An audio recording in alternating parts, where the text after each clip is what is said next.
Hi friends, ಎಲ್ಲರಿಗೂ ನಮಸ್ಕಾರ. ಲಕ್ಷ್ಮೀ ಪಾಕಶಾಲೆ ಕಾರ್ಯಕ್ರಮಕ್ಕೆ ಸ್ವಾಗತ. ಇವತ್ತಿನ ದಿನ ನಾನು ತುಂಬ ಸಿಂಪಲಾಗಿ ಟೇಸ್ಟಿಯಾಗಿ ಮನೆಯಲ್ಲೇ ನಾವು ಮಸಾಲ ಚಿಪ್ಸ್ ಮಾಡ್ಕೊಳ್ಳೋದು ಯಾವ ಥರ ಅಂತ ತೋರಿಸ್ಕೊಡ್ತಾ ಇದ್ದೀನಿ. ವಿಜಯ್ ಗೋಲ್ಡ್ ಅವರ ಅಕ್ಕಿ ಹಿಟ್ಟನ್ನು ಬಳಸ್ಬಿಟ್ಟು ನಾವು ತುಂಬ ಸುಲಭವಾಗಿ ಈ ಚಿಪ್ಸ್ನ ರೆಡಿ ಮಾಡ್ಕೊಳ್ಬಹುದು. ತುಂಬ ಟೇಸ್ಟಿಯಾಗಿದೆ, ಮಕ್ಕಳು ಕೂಡ ತುಂಬ ಇಷ್ಟಪಟ್ಟು ತಿಂತಾರೆ. ನಾನಿಲ್ಲಿ ಈ ಚಿಪ್ಸ್ ಮಾಡೋದಕ್ಕೋಸ್ಕರ ವಿಜಯ್ ಗೋಲ್ಡ್ ಅವರ ರೈಸ್ ಫ್ಲೋರ್ ಬಳಸಿದ್ದೀನಿ. ತುಂಬ ಕ್ರಿಸ್ಪಿಯಾಗಿ ಬಂದಿದೆ, ತುಂಬ ಕ್ರಂಚಿಯಾಗಿ ಬಂದಿದೆ ಮತ್ತು ತುಂಬ ಟೇಸ್ಟಿಯಾಗಿ ಕೂಡ ಇದೆ. ಮಕ್ಕಳು ಸ್ಕೂಲಿಂದ ಬಂದ ತಕ್ಷಣ, ಕಾಲೇಜಿಂದ ಬಂದ ತಕ್ಷಣ ಸ್ವಲ್ಪ ಸ್ನ್ಯಾಕ್ಸ್ ಕೊಟ್ಟರೆ ತುಂಬ ಇಷ್ಟಪಟ್ಟು ತಿಂತಾರೆ. ಊಟದ ಜೊತೆಗೆ ಕೂಡ ತುಂಬ ಸಖತ್ತಾಗಿರುತ್ತೆ. ಆರಾಮಾಗಿ ನೀವು ಇದನ್ನು ಒಂದು ವಾರ 15 ದಿನಗಳವರೆಗೂ ಸ್ಟೋರ್ ಮಾಡಬಹುದು. ತುಂಬ ಕ್ರಿಸ್ಪಿಯಾಗಿರುತ್ತೆ. ಬನ್ನಿ ಹಾಕಿದರೆ ಇದನ್ನು ಮಾಡೋದು ಯಾವ ಥರ ಅಂತ ನೋಡೋಣ. ಮೊದಲಿಗೆ ನಾನಿಲ್ಲಿ ಗ್ಯಾಸ್ ಆನ್ ಮಾಡ್ಕೊಂಬಿಟ್ಟು ಒಂದು ಪಾತ್ರೆ ಇಟ್ಕೊಂಡಿದ್ದೀನಿ. ಈ ಪಾತ್ರೆಗೆ ಇವಾಗ ಒಂದು 1/4 ಕಪ್ನಷ್ಟು ನೀರು ಹಾಕ್ಕೊಳ್ಳಿ. 1/4 ಲೀಟ್ರ್ನಷ್ಟು. ನೀವು ಹಿಟ್ಟು ಯಾವ ಕಪ್ಪಿಂದ ತೊಗೊಂಡಿರ್ತೀರ ಅದೇ ಕಪ್ಪಿಂದ ನೀರು ಹಾಕ್ಕೊಳ್ಬೇಕು. ನಂತರ ಇದಕ್ಕೆ ಸ್ವಲ್ಪ ನೀರು ಬಿಸಿ ಆಗಿಬಿಟ್ಟು ಬಬಲ್ಸ್ ಬಂದ ನಂತರ ಸ್ವಲ್ಪ ಕರಿಬೇವಿನ ಸೊಪ್ಪು ಹಾಕ್ಕೊಳ್ಳಿ, ಕಟ್ ಮಾಡ್ಕೊಂಬಿಟ್ಟು. ನಂತರ ಖಾರದ ಪುಡಿ, ಸ್ವಲ್ಪ ಅರಿಶಿನ ಪುಡಿ ಹಾಕ್ಕೊಳ್ಳೋಣ. ಅಜ್ವಾइन ಹಾಕ್ಕೊಳ್ಳಿ. ರುಚಿಗೆ ತಕ್ಕಷ್ಟು ಉಪ್ಪು ಹಾಕ್ಕೊಳ್ಳೋಣ. ಇದನ್ನಿವಾಗ ಒಂದ್ಸಲ ಚೆನ್ನಾಗಿ ಮಿಕ್ಸ್ ಮಾಡ್ಕೊಳ್ಳಿ.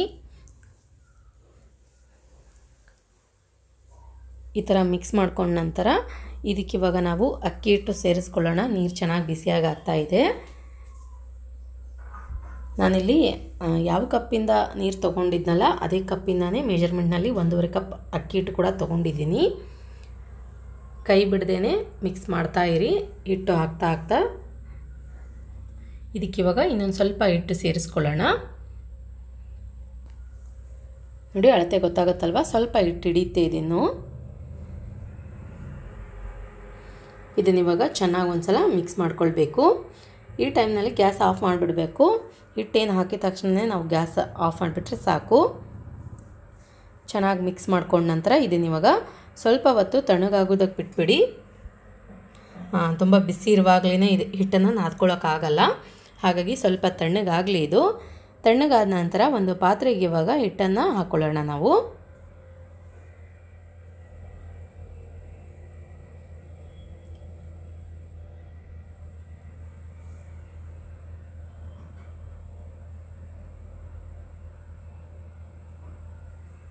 ಇದನ್ನಿವಾಗ ಚೆನ್ನಾಗಿ ಸ್ವಲ್ಪ ನಾದ್ಕೊಳ್ಳಿ.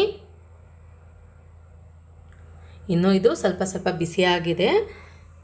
ಸ್ವಲ್ಪ ಪೂರ್ತಿಯಾಗಿ ತಣ್ಣಗೆ ಆಗೋದಕ್ಕೆ ಬಿಡದೇನೆ ಸ್ವಲ್ಪ ಮಧ್ಯಮಾಗಿ ಬಿಸಿ ಇರಲಿ. ಈ ಟೈಮ್ನಲ್ಲಿ ನಾದ್ಕೊಳ್ಳೋಣ ಚೆನ್ನಾಗಿ.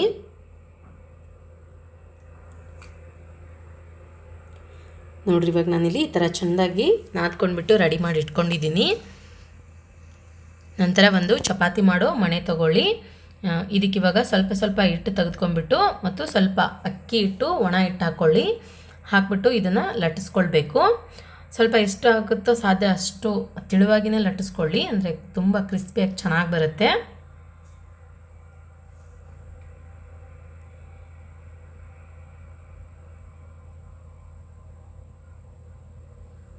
ನೋಡಿ, ಇವಾಗ ನಾನಿಲ್ಲಿ ಈ ಥರ ಚೆನ್ನಾಗಿ ಲಟ್ಟಿಸ್ಬಿಟ್ಟು ರೆಡಿ ಮಾಡಿ ಇಟ್ಕೊಂಡಿದ್ದೀನಿ. ಇದಕ್ಕಿವಾಗ ಒಂದು 4 ಸ್ಪೂನಿಂದ ಈ ಥರ ಹೋಲ್ ಹಾಕ್ಕೊಳ್ಳಿ. ಈ ಥರ ಹಾಕ್ಕೊಳ್ಳೋದ್ರಿಂದ ತುಂಬ ಕ್ರಿಸ್ಪಿಯಾಗಿ ಬರುತ್ತೆ. ಹಾಗೆ ನಾವು ಫ್ರೈ ಮಾಡಿದ್ರೆ ಅದು ಪೂರಿ ಥರ ಆಗಿಬಿಡುತ್ತೆ. ಸ್ವಲ್ಪ ಹೋಲ್ ಹಾಕ್ಕೊಳ್ಳೋದ್ರಿಂದ ಒಳಗಡೆ ಗಾಳಿ ಕೂಡ ಹಿಡಿಯೋದಿಲ್ಲ. ಇದನ್ನಿವಾಗ ಸುತ್ತಲೂ ದಂಡಿ ಏನಿರುತ್ತಲ್ವ ಇದನ್ನು ಕಟ್ ಮಾಡ್ಕೊಳ್ಳೋಣ. ಈ ಥರ ಕಟ್ ಮಾಡ್ಕೊಂಡ್ಬಿಟ್ಟು ನಿಮಗೆ ಸ್ನ್ಯಾಕ್ಸ್ ಯಾವ ಶೇಪ್ನಲ್ಲಿ ಬೇಕು ಆ ಶೇಪ್ನಲ್ಲಿ ಕಟ್ ಮಾಡ್ಕೊಳ್ಳಿ. ಡೈಮಂಡ್ ಶೇಪ್ನಲ್ಲಿ ಅಥವಾ ಸ್ಕ್ವೇರ್ ಶೇಪ್ನಲ್ಲಿ ನಿಮ್ಗೆ ಯಾವ್ದು ಇಷ್ಟನೋ ಆ ಥರ ಕಟ್ ಮಾಡ್ಕೊಳ್ಬಹುದು.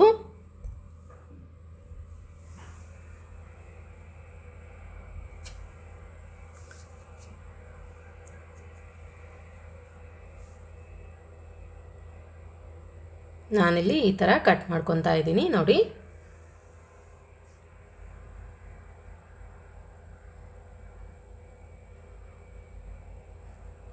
ಓಕೆ. ನೋಡಿ, ಇವಾಗ ಈ ಥರ ಕಟ್ ಮಾಡ್ಕೊಂಡ ನಂತರ ಗ್ಯಾಸ್ ಆನ್ ಮಾಡ್ಕೊಂಡ್ಬಿಟ್ಟು ಒಂದು ಪಾತ್ರೆಯಲ್ಲಿ ಎಣ್ಣೆ ಬಿಸಿ ಮಾಡೋಕ್ಕೆ ಇಟ್ಕೊಂಡಿದ್ದೆ. ಎಣ್ಣೆನೂ ಇಲ್ಲಿ ಚೆನ್ನಾಗಿ ಬಿಸಿಯಾಗಿದೆ. ಇದಕ್ಕೆ ಇವಾಗ ರೆಡಿ ಮಾಡಿದಂತಹ ಸ್ನ್ಯಾಕ್ಸ್ಗಳನ್ನು ಹಾಕ್ಕೊಳ್ಳೋಣ. ಹಿಟ್ಟಿನ ಸ್ನ್ಯಾಕ್ಸ್ಗಳನ್ನು ನಿಧಾನಕ್ಕೆ ಹಾಕ್ಕೊಳ್ಳಿ. ಮೀಡಿಯಮ್ ಫ್ಲೇಮ್ನಲ್ಲಿ ಇಟ್ಬಿಟ್ಟು ಚೆನ್ನಾಗಿ ಫ್ರೈ ಮಾಡ್ಕೊಳ್ಬೇಕು.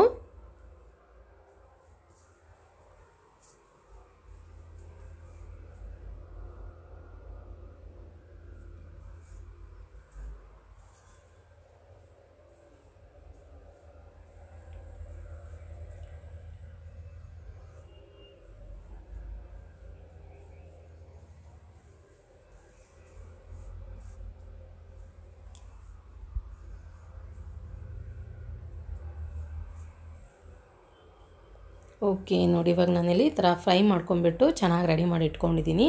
ತೆಗೆದು ಒಂದು ಪ್ಲೇಟ್ನಲ್ಲಿ ಹಾಕಿಟ್ಕೊಳ್ಳೋಣ. ಇದೇ ಥರ ಉಳಿದಿರುವಂತಹ ಎಲ್ಲ ಸ್ನ್ಯಾಕ್ಸ್ಗಳನ್ನು ರೆಡಿ ಮಾಡ್ಕೊಳ್ಳಿ.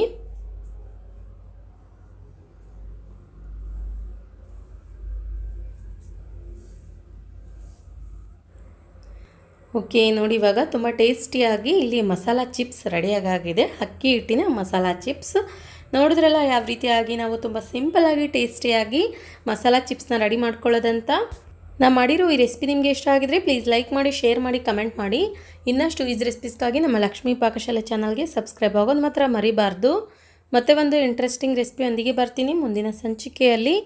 Keep watching. Thank you. Bye.